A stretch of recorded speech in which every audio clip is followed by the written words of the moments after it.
Aujourd'hui, dans le week-end de l'horreur, Hellraiser. Hellraiser, le Pacte, sorti en France le 24 février 1988 et réalisé par Clive Barker, qui est derrière l'excellent Candyman et plus généralement derrière la saga cinématographique et le roman The Hellbound Hearse. Réalisé seulement avec $1 million de budget, ce film sera un succès tant par sa réalisation que par son histoire. Il sera d'ailleurs récompensé pour ceci avec un prix spécial de la peur au Festival international du film fantastique d'Avoria en 1988. Et meilleur film d'horreur, meilleure musique pour Christopher Young et meilleur maquillage pour Bob Keane. Hellraiser nous raconte l'histoire de Frank Cotton, interprété par Sean Chapman, un homme en quête de plaisirs inconnus qui fait l'acquisition d'une boîte mystérieuse. Il y découvre un enfer rempli de souffrances et de plaisirs. Plus tard, son frère Larry Cotton, interprété par Andrew Robinson, emménage avec sa femme Julia, interprétée par Claire Higgins, dans la maison de Frank. Mais pendant le déménagement, Larry se coupe et du sang coule sur le parquet du grenier.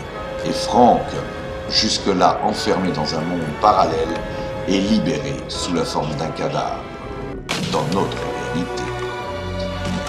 Plus tard, il forcera Julia, avec qui il a eu une relation, à lui amener des victimes pour pouvoir se régénérer.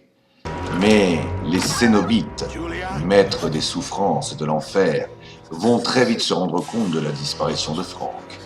Ce dernier a une nièce, Kirsty, interprétée par Ashley Lawrence, la fille de son frère, qui se rendra compte de la manigance entre Frank et Julia. Elle essaiera tant bien que mal de dire la vérité aux Cénobites qui ont un code d'honneur, la souffrance. Que vaut le film Hellraiser ? Pour la plupart des gens, c'est un excellent film. Certains iront jusqu'à dire que c'est un des premiers films à entrer dans le genre du torture porn, tant par sa violence et sa perversion. Il sera suivi par 9 suites, mais les meilleurs resteront les 3 premiers Hellraiser.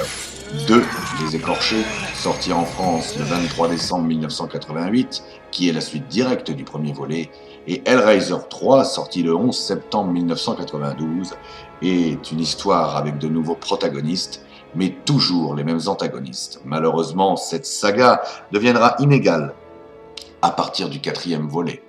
Il deviendra nanardesque pour le reste.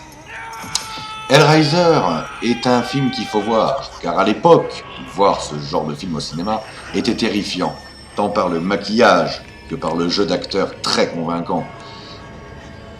Je vous conseille de regarder ce film d'horreur, car avec l'ambiance, la musique et le scénario, vous serez plongé dans une terreur inconnue. Regardez également les suites que je vous ai déjà citées un peu plus tôt, et je pense que vous passerez un excellent week-end de l'horreur. C'est la fin de cette émission. J'espère qu'elle vous aura plu. N'hésitez pas à liker et à vous abonner.